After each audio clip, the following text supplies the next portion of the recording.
Yeah, so friendships, man. Yeah. Talk to me, man. I don't know. Friendships is one of those things that, like you said, I think you have friends that are for the occasion and you have friends that are for life. And I think when you're young, you think all your friends are going to be for life. But then as you get older, you realise that this friendship is due to the fact that we work in the same place or we're in the same uni or on the same course. And actually, that it's a friendship of convenience. Okay. And so once that convenience is gone, that's why we find it hard to speak, because we don't have that convenient place to be friends. I hear that. I think for me, the first lesson I got in friendships was when I had my best friend Joshua. Yeah.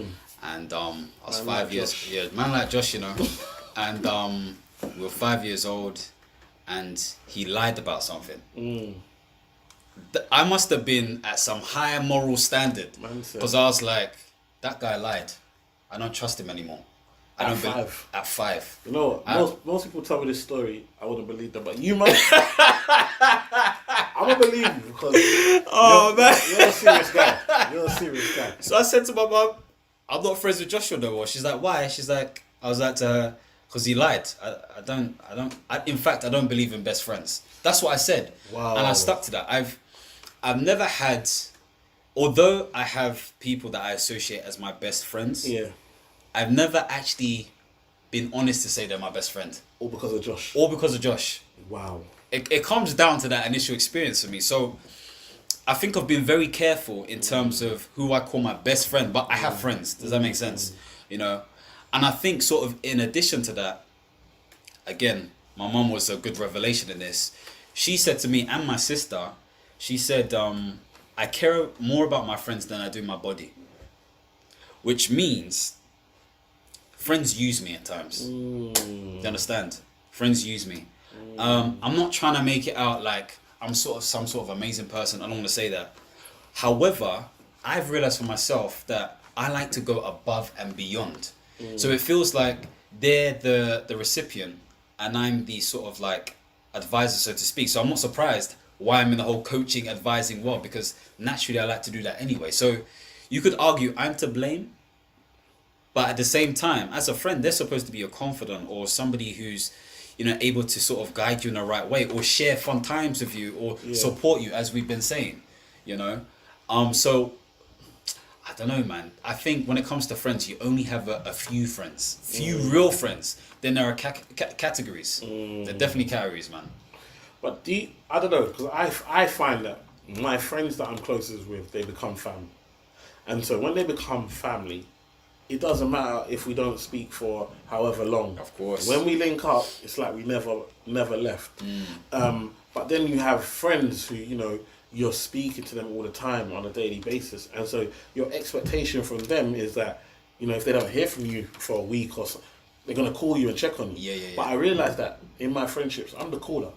Yeah. I'm a man that wants to call everyone like, yo, what you saying, big man? You good? It's on my mind, I had to call you. Yeah. I didn't even got nothing to say to you, but I had to call you. Yeah. Cool, put the phone down.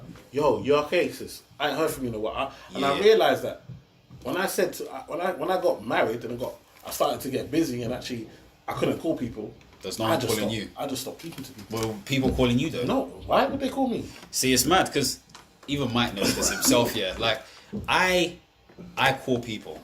You know, I like to call people. I don't do it as much anymore because I think I got to a point where it's like, this is long. People don't call me back, and they expect me to call them another time. I'm some sort of dickhead. Sorry, I just need to say it's true though. You know, like I'm not that sort of person. So, I was that sort of person, but I learned not to be that sort of person. But there's nothing wrong with it, though, man. That's what I'm trying to say. No, but like, so it kicks in with pride sometimes, because it's almost like, okay, what's the point of this friendship? Like, you don't even want to talk to me. You only want to talk to me when we're going out, having fun, blah, blah, blah. I bring a vibe, you catch a vibe, and that's that. It's okay having them friends, but don't mislead me into thinking you're a different type of friend. I hear you, but you know what? I just feel sometimes in friendships, people have different skills. Like, well, talk to me about skills. So my skill might be that I'm good at picking up the phone. But another friend's skill might be that when you need something, they're gonna go out and get it done. So what if they're showing no skills? Then they're just leeches, innit? But at the same time, sometimes I've got certain friends that I'm close with that I don't care whether they call me or they don't call me, whatever. They're my responsibility for life. Do you know what? That's I 100% agree with that, because if you make the conscious effort to say they're gonna be in my life no matter what, that's important, you know. Yeah. But I also think that needs to be matched. Yes. It doesn't have to be with in the same way, so to speak. But what I would say is there needs to be some sort of commitment from their side too that you can recognize. Yeah, definitely. You know, I had this conversation. You know Jennifer. Yeah. Really good friend. Friend of hers, her birthday the other day, and we used to sit down and say, what value do I bring into your life? So she asked the question, then she asked me, and I told her, and I thought that was a really important exercise, because sometimes it's not always something tangible. Mike, you're deep, man, bro. Sometimes it's jokes, isn't it? Yeah, but you know what? I realise it's like I got my man them. Like we known each other from Sunday school. We're talking 5 years old. Yeah. Listen, we got the WhatsApp group. That WhatsApp group is dry as anything until football comes on. Okay. Then every man's in there, Yeah. or boxing. Yeah. Everyone's in there.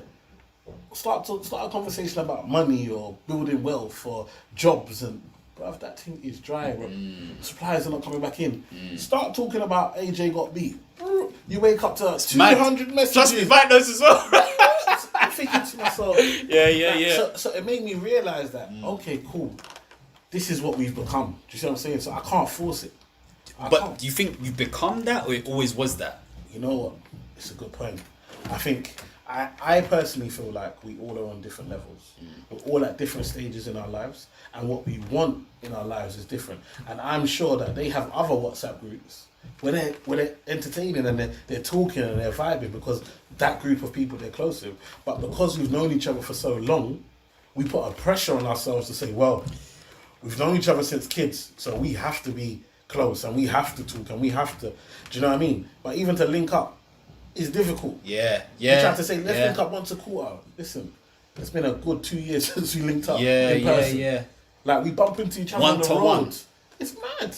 But do you know what? It's interesting what you say, because it comes down to like length of time versus quality. Exactly. And okay, there's an argument to say, you know, I've known this person for 10 years, they're a good friend of mine. There's also an argument to say, I've known this person for 5 minutes, let's just say, but we just vibes. Yeah.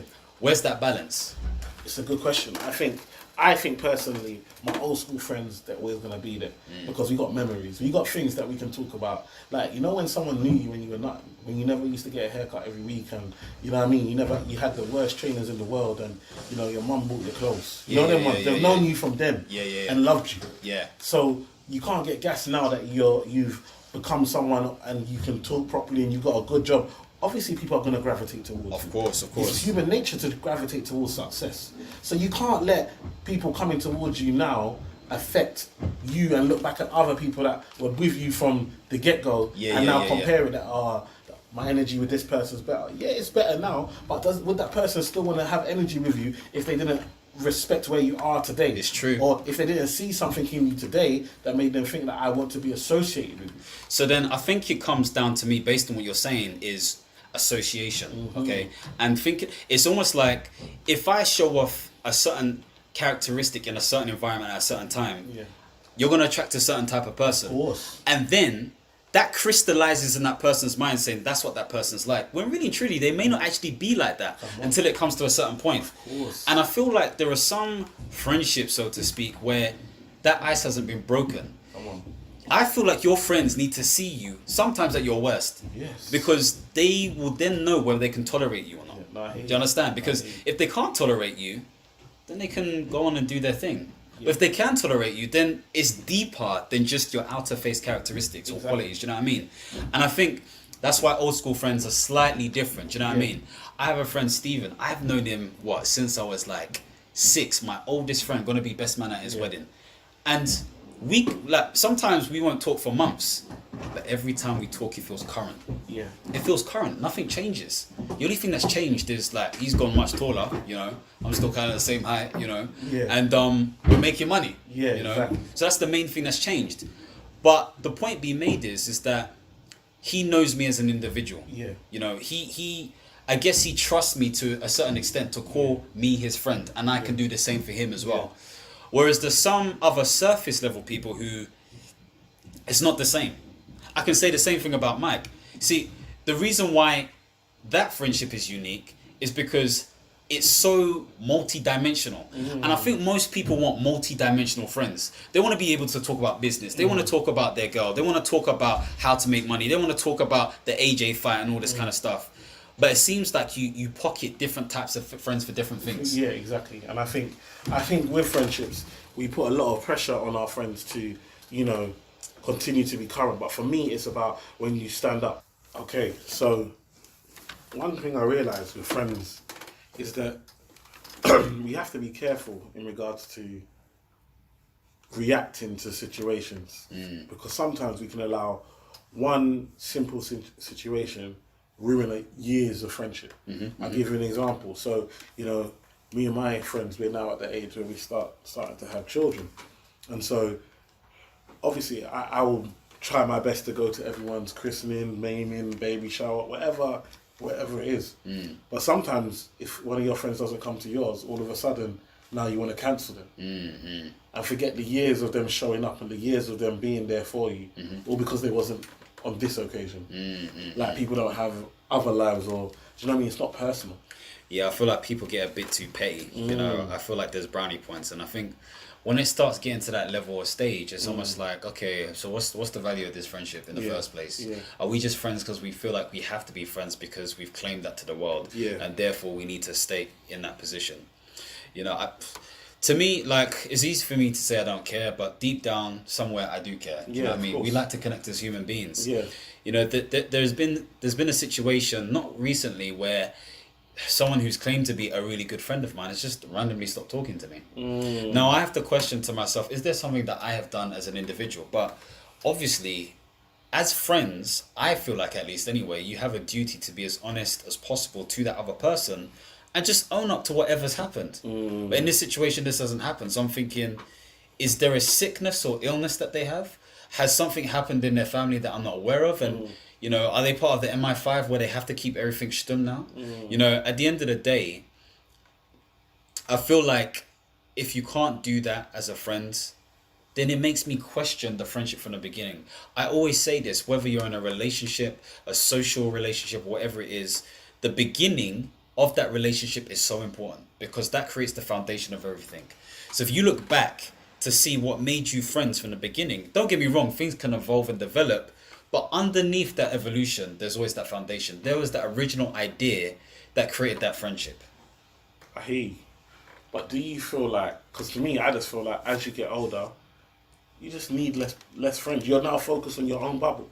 So when you're on your own and you're single, or as you're growing up, your friends are very important. They're vital. You go out.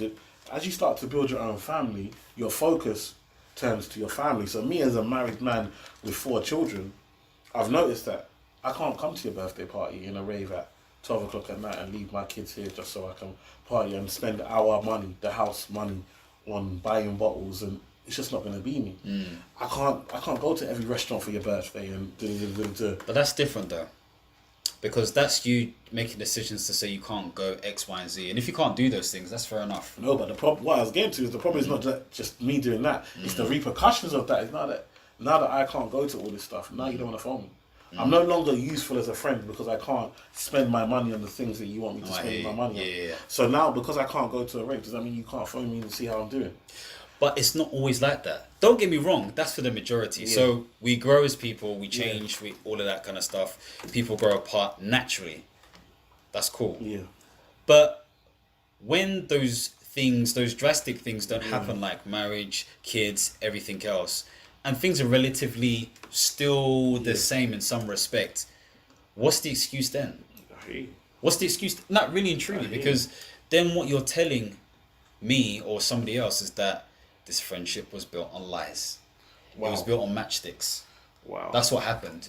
And you fooled everyone. Really? Maybe not yourself, but you fooled everybody. Maybe it's a bit extreme. Yeah. But that's how one can feel. That's how one can feel. I really do. You think it's different for guys though? Do you think that guy friends and girls that are friends, it's different? I do think it's different. I think the essence is the same. How we respond and treat is differently. I think guys move on quicker, better. Come on. You know, I think the majority of ladies, and this is obviously stereotyping, Stereo. you know, but it's a way we measure, unfortunately. Usually they have more deep thought associated to it, and they can be a bit more creative, so to speak, in the right ways and in the negative ways as well. Which is good, because that's why sometimes women are seen as more empathetic, more emotional in the right ways. But I feel like the stereotypical women, it's harder for them to deal with friendship loss. I hear you. But we'd need a woman to really talk about that, really. No, I hear you, and obviously, you know, but my thing is the whole sisterhood. My thing is that get like man them, we're doing our thing, we're cool, we're chilling, we relax. But girls make a big thing about sisters and girl power and da. Then the slightest thing happen, no, I don't even talk to her no more. Where's the girl power? Yeah. What's happened here? Yeah. Girls are quick to cancel. Yeah. But you know, are you sure is that definitely girls though? you think man them? I think man them are. We're not even looking for a beef. Like No, we're not looking for beef. a Yeah, trouble. I hear what you're saying. Like someone can't come and tell me, oh, I heard your brother said da, and I'm gonna stop talking to him. Yeah. I'm gonna phone my man. Yo, bro, what happened? He's gonna tell me, oh, you know what? It wasn't even like that. Oh, okay, no, Yeah, no that's problem, different, my that's brother. different. We're cool. Yeah, you know yeah. that? But girls, what she said, bam, you've gone. You're blocked on Instagram, Facebook, Cancelled. and then you get one long-winded text about. Yeah, I can't believe you did this. Don't ever call me a friend again. Don't ring my line. Don't talk to me. on. Yeah. It's long. Steve.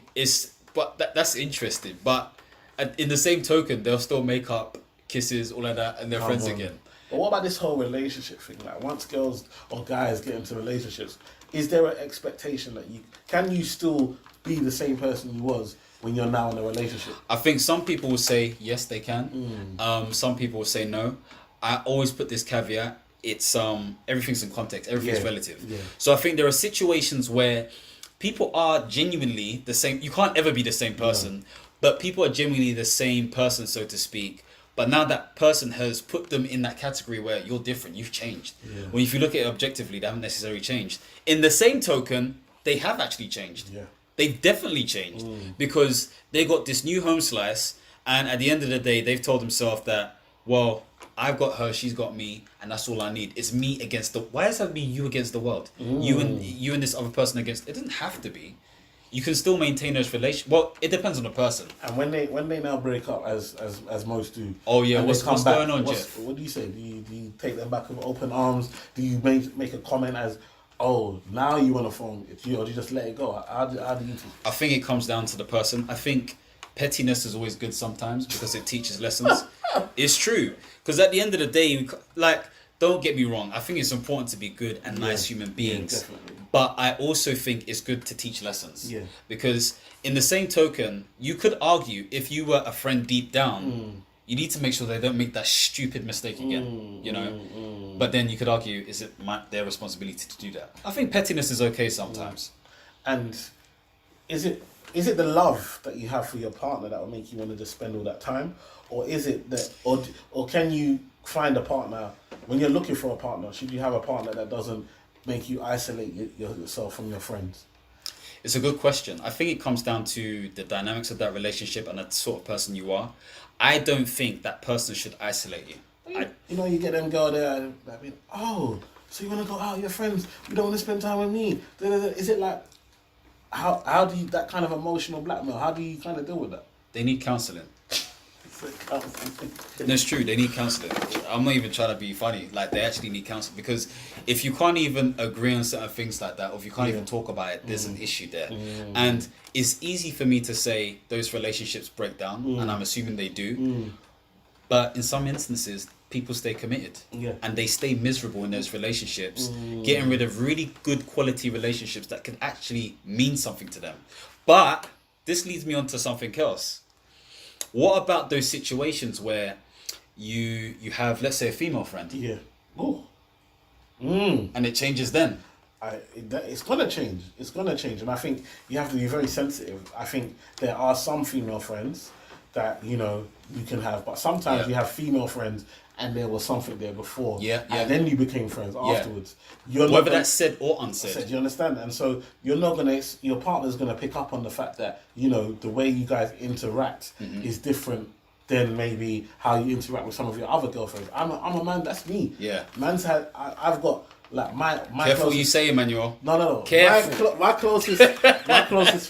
I have a lot of girlfriends. So Same here. When I met my wife, it was a big issue. But you know what? My wife made me understand that actually, the way I act with my real girl, that's my best friend, like Nelly. Her name's Nelly. Like the way I am with Nelly, compared to how I am with some of these other girls, will let her know that actually, Nelly is platonic. It's real friendship. Yeah. And these other girls, they may be acting as friends, but really they're just waiting for failure. They're just waiting for this thing to break down. And then a lot of the time what happens is that all of a sudden confessions start to come. They start beefing you for no reason. They start telling you confessions start coming out. But you knew. I never knew, Mikey. But do you think, even though, let's say as a single person or whatever it is, you were friends with this person for whatever reason, okay, and you found this new relationship, do you think sometimes those friendships are toxic or dangerous for your relationship? Definitely. And I think that's where the boundaries are not there. I think sometimes, especially when we're young and we're single, we have friendships, and we have friendships without boundaries. Yeah. So you can go out, get drunk, and kiss your friend, but it doesn't mean anything. Fam. No. Let's get things straight. To me, that's not friendship. No, but that's something else. For some people, no, I hear you. That's something else. Somebody was talking about Love Island earlier, and I'm just saying that the way the relationships you included. the way these relationships are going, there's not boundaries in the friendship. So your friend you can hold your friend, and your friend is there. You're always consoling, put your arm on, rest up. Like, there's gonna be, when you're that close to the opposite sex, it tends that one person's gonna end up liking the other. Yeah. Whether they confess to or not, because of that contact, because of that closeness. Yeah. And so you have that as a friendship when you're single. When you now bring a new partner in, all of a sudden you've got to respect that partner. And so you now have to speak to your friend. Now your friend's gonna say, well, I'm still gonna be here when she's gone. That may be true, but you're my friend, you're not my girl. So, in other words, I'm insurance. Come on. That's what it sounds like to me. Because at the end of the... let's be real. Because at the end of the day, like, if... This is why I said from the beginning, how you start is important. It's important. Because if you're doing all this touchy-feely, all the kind of stuff there, you're telling me something. If I was someone coming down from a crazy planet, and I was watching people, just like not even listening to what they're saying, but just watching them, I'd be like, them two like each other. Exactly. But they're lying to each other. This person ended up finding this person because, I don't know, it was a late booty call or something like that. They fell in love. And then all of a sudden, there's slight competition between this friend and this partner. Yeah. That becomes an issue. So I think when it comes to, at least from a male perspective, when it comes to friendships and relationships, you kind of have to be strategic. I think, because at the end of the day, if you pop up in the same environment again and again and again, you're bound to get success, whether that's a good thing or a bad thing. I hear you. So tell me, to wrap this up, what's the things people need to think about when in friendships? Yeah. Before a relationship, whatever, to make sure that these boundaries are not crossed, so you can still be friends even once you find a new partner or whatever, or as you grow. Simple. At the end of the day, what value does this person bring? Does this value exceed what I experience with this person? Simple. I like that. And on that note, we're done.